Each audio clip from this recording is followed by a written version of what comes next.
All right, so this week's theme is character design. This is the one we've all been waiting for. So, we're going to start by learning about a couple character designers. I will talk about one in this presentation, and then I will have you listen to a podcast. All right, so let's start by talking about what character design is. Basically, someone who does character design is going to create the entire concept of a character from scratch. Now, when I say from scratch, usually you do get a little bit of information from the writer, but as far as the visual part of it, usually you're not given anything more than words. This is a highly sought after career. So that means that when you all go to school, there will be a lot of people studying this. And when you enter the career field, there will be a lot of competition. However, this career is also highly in demand just with how digital everything is going. Um, when you do develop a character, you do want to go into the character's personality and be able to represent that physically and visually. And it does take a lot of creativity, a lot of energy, a lot of imagination, all of those qualities. All right, so if you want to get better at this, and this is something you're really interested in, I'm just going to give you a couple avenues to pursue. So, first of all, and this is from the experts themselves, even though a couple of these sound like things that I push all the time.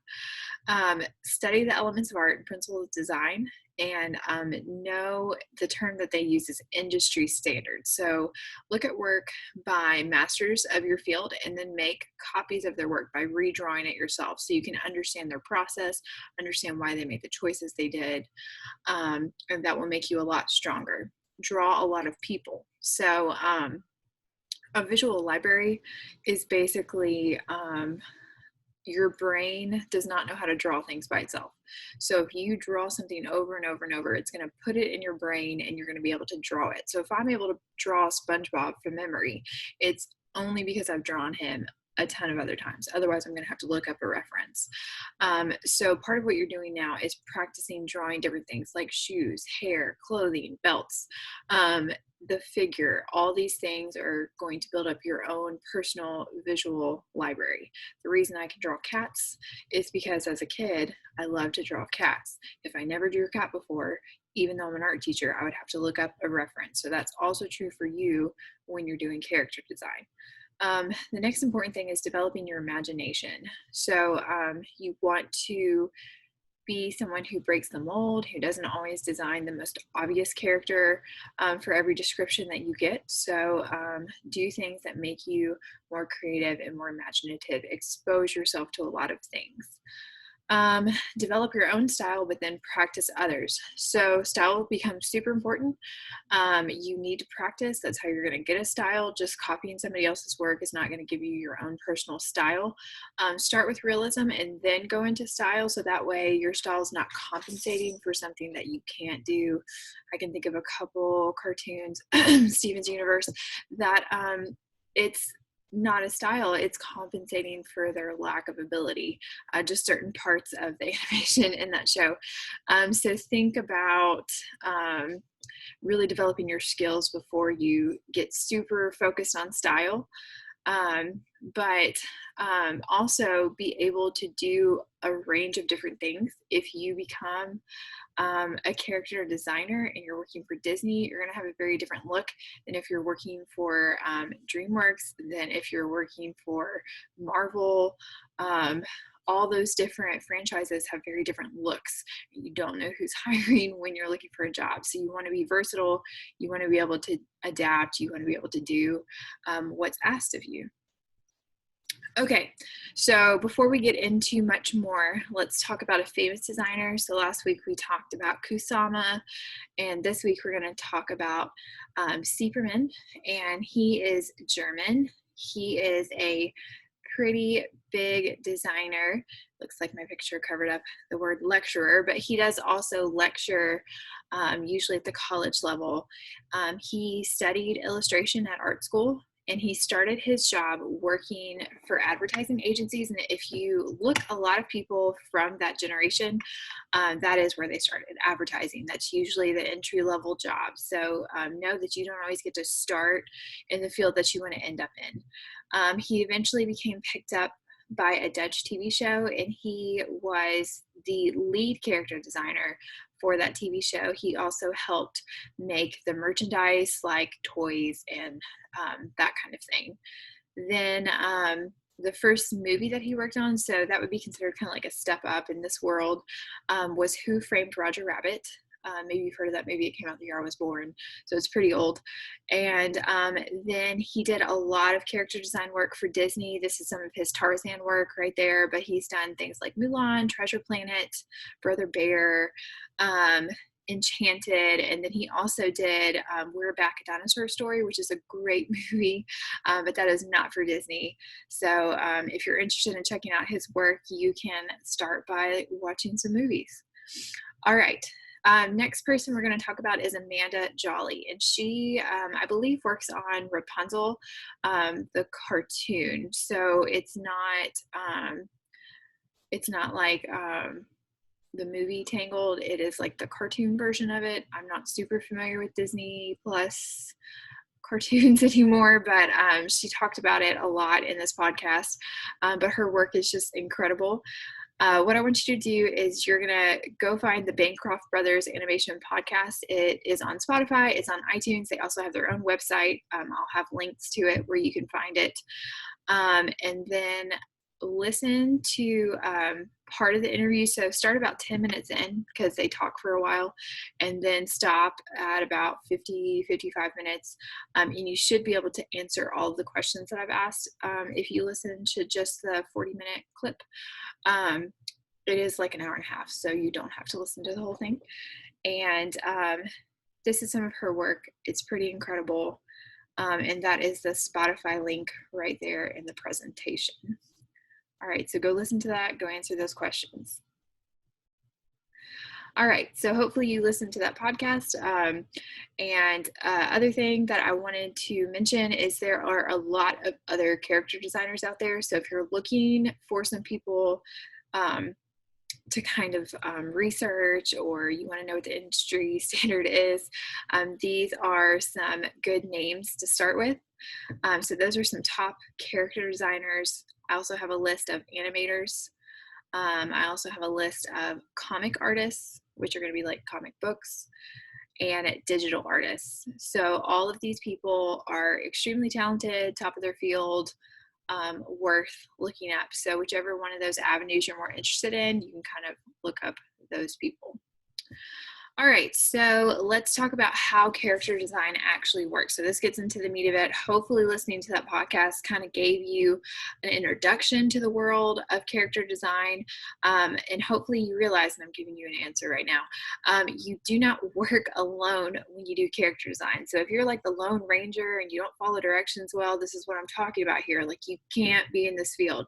You have to be able to communicate well, and you have to be able to listen and collaborate with others.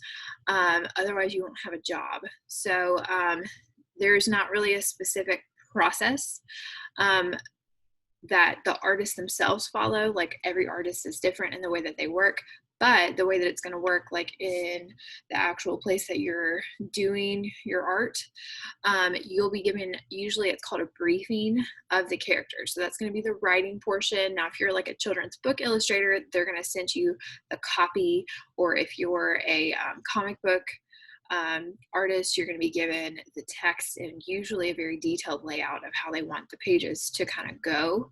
But no matter what kind of field of this kind of commercial art that you go into, you're going to be given some parameters and directions.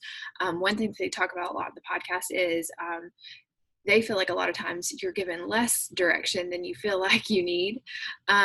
So sometimes I guess these character briefs are going to be very vague. When they give you a character brief, they're usually going to suggest the physical, emotional, or personality traits of the character. And then you have to think about how you're going to visualize those. When you start you're expected to do thumbnails and rough sketches. So that's what I'm going to ask you to do for this project. And then you actually submit those to an art director. And usually you're not the only one. So there might be like 5 to 10 different people working on this character design. And the art director is going to look at it and say, I like so-and-so's and so-and-so's. You two work together and come up with the final design. Or maybe, you know, if you're super lucky, oh, I like yours. You're in charge of this character for the rest of the time we're working on this project. Once a character is approved by the art director, the artist will usually create many different views of the character. And that's going to be a reference for other people, because in animation, you're not going to be the only one animating the entire character for the entire run of the show or for the entire movie. So you work with a team of artists. You have to give them a model sheet that they can use to draw your character exactly the way you designed it. After it's designed by a team of animators, it's then given to a voice actor that then talks and does the voice acting for the character and animation that you and a team have done. And then you might even get it back and be asked to make changes to it at that point. So hopefully you get, like, it's all about collaboration and working as a team. All right, so this is an example of what a concept sketch could look like, a little bit rougher. Now, obviously this one is very professional looking, but it's got a lot of notes. It's not in color. And then if you look, there's a finished sketch on the right, and it's got the colors choices next to it. And so that's kind of an example of what I'm looking for in this practice section. All right, so what I want us to do for practice is watch a cartoon. You don't actually have to watch it, but I thought that would be fun, and make changes to someone else's design. So this is a really like low pressure introduction to character design. When you are designing characters, I want you to think about these elements. I want you to think about shape, line, size, and color. In art class, we usually talk about scale instead of size. So it's the same thing, but these are really the molecules of animation and cartooning.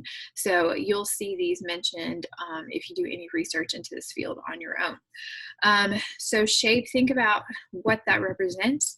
Soft shapes are going to suggest nice characters. Hard, pointy shapes are going to be more menacing. Think of Batman versus Baby Yoda.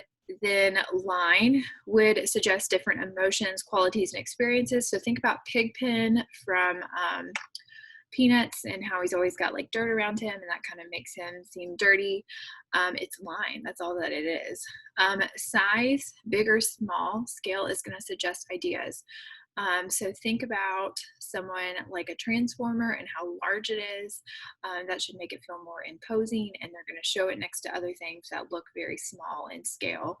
So if you see a big transformer next to a very small car, it's going to give you an idea of how big this thing is. And then color. And color is one of those things that's very complex. I talk about it a lot, I feel like, but it's one of those things that you need to make sure you know it and you research it on your own. In Art 1, we talk about color theory, we talk about color schemes, we talk about the color wheel, what colors work well together, and then we barely mention color symbolism. But that's actually going to become super important when you're designing a character. You want to think about things like green. It usually makes us think of sick. So if you make your character have green skin, they're going to look kind of sickly. They're going to make us think of vomit and things like that. If you make your character dark colors, they're going to seem a little bit more mysterious. If you make your character red, they're going to probably seem more angry or volatile. So all these cultural associations, all these symbols that we use with color, they become very important because it gives people who are looking at your character a lot of information quickly. All right, so the practice exercise. I want you to pick a cartoon that you're not super familiar with. So don't pick one that you watch all the time. That would make this a little bit skewed. You wouldn't be able to do as good of a job in recreating the character. This little picture is from He-Man, so not something I grew up watching, but something I've heard of. And so what I would do is I would go on the internet, find an episode of He-Man, pretty easy. Usually you can just find them on YouTube. If not, you can look on Tubi or something like that, that have a lot of free episodes of old shows. Then watch the episode. You can watch 5 minutes, you can watch the whole thing, it's totally up to you. But ask yourself the questions that are on this slide. So ask yourself, what did the character designer intend? And did they deliver it? If they did not deliver it, then that's something you want to take a note of. So try to find about 3 things that you feel like the character designer meant to portray in their character, but then they didn't deliver it. So if you look over here on the left, like both of those characters on the left have very similar body types, and they have very different personalities. So I'd probably want to do something to change one of those 2 characters. Think about the 4 things we just talked about: shape, size, line, and color. What of those things could I change? And make little notes of that. Then think about, at the same time, how could you defy expectations? So most of what I mentioned with shape, size, line, and color, we tend to get into tropes a lot of times. Now, tropes are good. They help people understand what you're trying to say, but then sometimes it's really cool to kind of defy expectations. Think about Hercules and think about Hades. Like, he was a very unusual villain. He was funny. He had like wavy, fiery, shapes coming off of him all the time, but he was still very evil, and it was an effective character design. So think about, how can you defy expectations? Then think about, how can you reach the audience? So the reason it's cool to look at old cartoons is they were designed for a much older generation of people. So like He-Man's not even designed for my generation. So I look at some of their choices and I think, what the heck were those animators thinking? So while you're watching this show, make notes in your sketchbook about 3 characters. So think of about 3 things that they didn't deliver on, about 3 different characters. You're going to kind of whittle that down. Why do you disagree with the designer? So think about not just like, oh, it's not cool enough, or, oh, I just don't like it. Like, those are very shallow answers. Think about, like, why is it not cool to you? What was cool at the time that the show was made? What is different about our generation or our culture now? Or, why don't you like it? Is it because of like a personal association that you have? Is it because, of where you live, or your personal like religious backgrounds?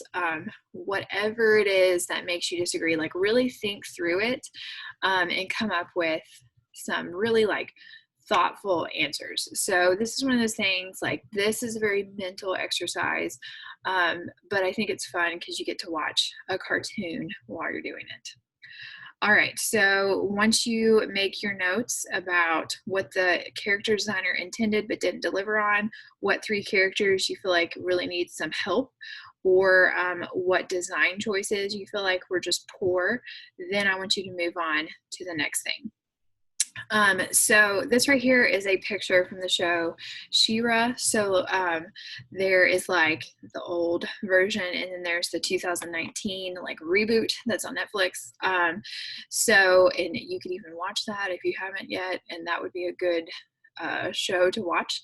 But watching the show and taking the notes, that was something that was intellectually challenging, and now I want you to do the artistic part of it. So think about empathy for the designers, for the audience. Who is the audience? That's an important question to ask yourself. Think about psychology. I realize, like, I've probably studied a little bit more psychology than you have, but like, we have some basic knowledge of psychology just because of the times that we live in. So think about that, and like, really use that in your character designs. And then also think about how body language is important. That's something a lot of young character designers don't think about. How people stand, how they walk, how they hold things, all that's going to tell you a lot about who they are as a person. So let's look at these 2 and talk about a couple things that were different in the reboot. So this is something, if you were doing the previous the previous exercise, and you were thinking about the original picture, so the one on the left, what are some things about this character that I don't like? Well, she looks too old. She looks too perfect. Her outfit is not very practical. She's wearing a skirt and she's supposed to be doing all this stuff. Then it's a little dark, and she does not look like someone that a child would be into. She looks very womanly. And then the colors are sort of muted, and it's that definitely that 80s style of animation here. All right, so then in contrast, some things that the people did when they rebooted it is they made the main character look young, which would be more relatable to the audience. They gave her shorts because that's more practical. They made it very bright. She looks very innocent, almost boyish, which, I mean, the character makes sense as a tomboy. And then they made it more of an anime style. So like definitely a more relevant style to people nowadays. You know, that's infiltrated our culture so much, even here in America. So that was an important adjustment to make. And then we've got these really bright primary colors with the blue, yellow, and red. All right, so what I want you to do is with that kind of do your own character redesign from whatever show you watched. I'll have a spot where you can share that on Google Classroom. I'm very interested to see what shows you choose and what character designs you do. Now, don't think you have to make something very finished looking. Do it quickly.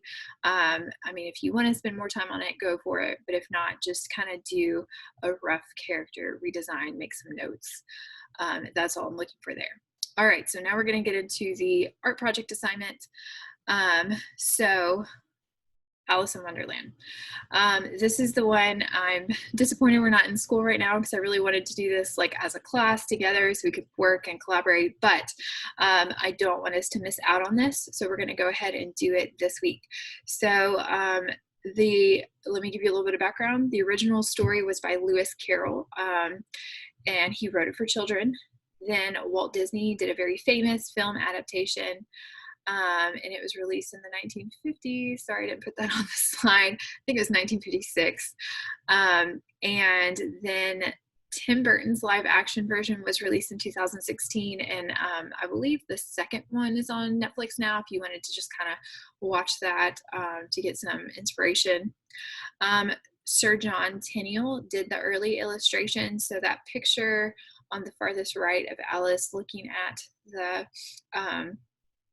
the White Rabbit, that is one of the original illustrations, and Walt Disney actually bought the rights to those whenever he bought the rights to the original story to make his movie.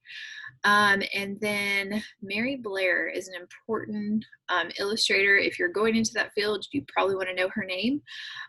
She's the one who designed like the Small World ride, like the Small World at Disney. Everyone says it's kind of creepy. I actually liked it a lot as a kid. But the picture right next to that looks very much like an illustration, but still has like the very iconic Alice with her little outfit and blonde hair and bow. That is a Mary Blair illustration. It's actually concept art for the Walt Disney film. Obviously, the final style is a lot different. It's the first picture right there with her around all the flowers. But Mary Blair did a lot of things for Disney, and she worked there in a time where like not a lot of women worked in animation and illustration. So she's a very good person to look up and know about. And then, of course, the most recent Tim Burton version of Alice in Wonderland. All right. So a lot of different artists have interpreted this story.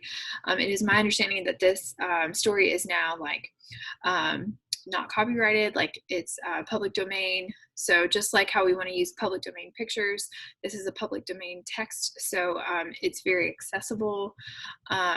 So if you want to read the text and you don't have access to it at your house, I don't know why you would, but I have it in my classroom, then you can actually access it on Gutenberg Press. If you just Google Alice in Wonderland for free, text, whatever, you can find it, or you can click the link below. I want you to go to the text for this. I don't want you to go to the Disney adaptation because that is someone else's character design. The original text, the original illustration somewhat, is really where I want you to start for this. But even the original illustrations, realize that is some other artist's interpretation of the story. So the best thing to do would be to go to either SparkNotes and cheat a little bit, or go to Gutenberg Press and actually read what it says about the characters. The chapters are very clearly labeled. You can click on a chapter and just read it. I did it before I made this presentation. So you can develop this character design skill. So in the last practice activity, you were doing it kind of from someone else's design. This, I want you to do it a little bit more from scratch. Now we're cheating a little bit because we've all seen Alice in Wonderland, but I want you to go back to the source material, so to speak, to make this a little bit more authentic. All right, so what I want to do is show you several different styles. So for each one of these images, I've got the artist's name. That's not as important as the style, but I just want you to see how broad and how creative you can be with this challenge.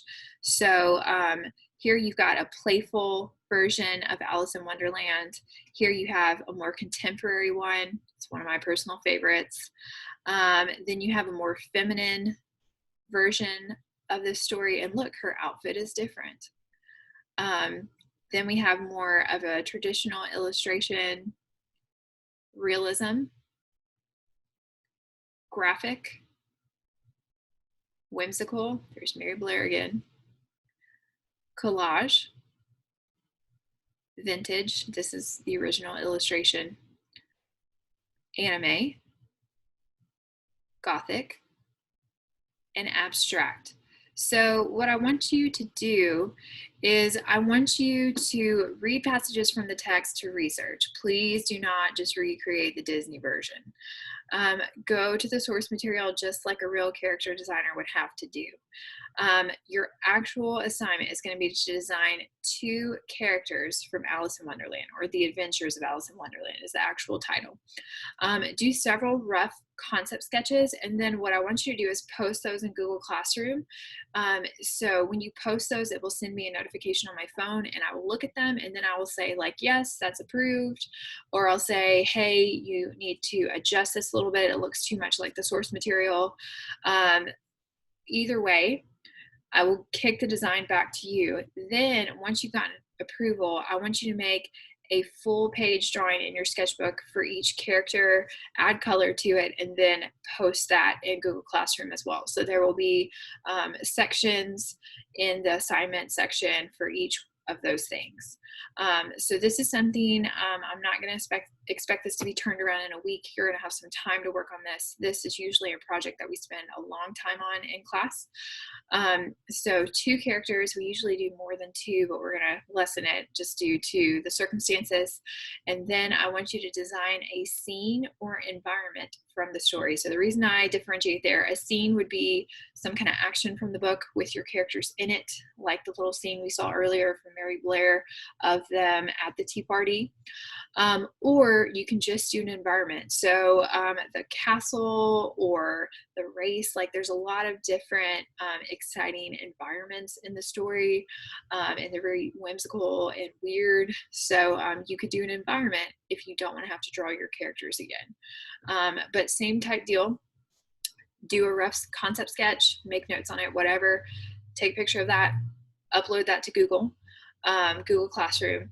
And when you upload that, it will send me a notification, and then I'll say, looks great, finalize it or make this adjustment, sorry, and then, you'll make the adjustment and do it. So either way, I want you to kind of like pretend like this is a real assignment and get approval from the art director first. Once you've gotten that, then make a full page drawing of your scene or environment and then post that back in Google Classroom. So like I just said, there will be like 4 sections on the assignment section for this assignment. This is one of those things, like I will not expect it turned around in just a week. I will give you time to work on this, but do make sure you're keeping up, you're not getting behind, okay? The next time I release a presentation, I will give you a much shorter assignment to give you more time to keep working on this. All right, if you want to look up the story, here is the Gutenberg Press link. There is a link to the SparkNotes. That's where I actually got the character descriptions I'm about to show you. Please do not copy Mary Blair or the Disney version, which is her concept design. I really want you to be original and different with this. If you want to when you pick the scene or environment, pick one that kind of coincides with the characters that you've already chosen. That will kind of streamline the work for you. All right, so here is the character list, and this is from SparkNotes. I shortened it a little bit, but it's basically their information, so I didn't write all of this. I'm just giving credit where credit is due. But the characters are Alice, the White Rabbit, the Queen of Hearts, the King of Hearts, the Cheshire Cat, and the Duchess. Then we get into slightly more obscure characters. Not all of them are obscure, but the Caterpillar, the Mad Hatter, the March Hare, the Mock Turtle, the Dormouse, the Griffin, Alice's sister, the Knave of Hearts, the Mouse, the first mouse, the Dodo, the Duck, the Lory, and the Eaglet.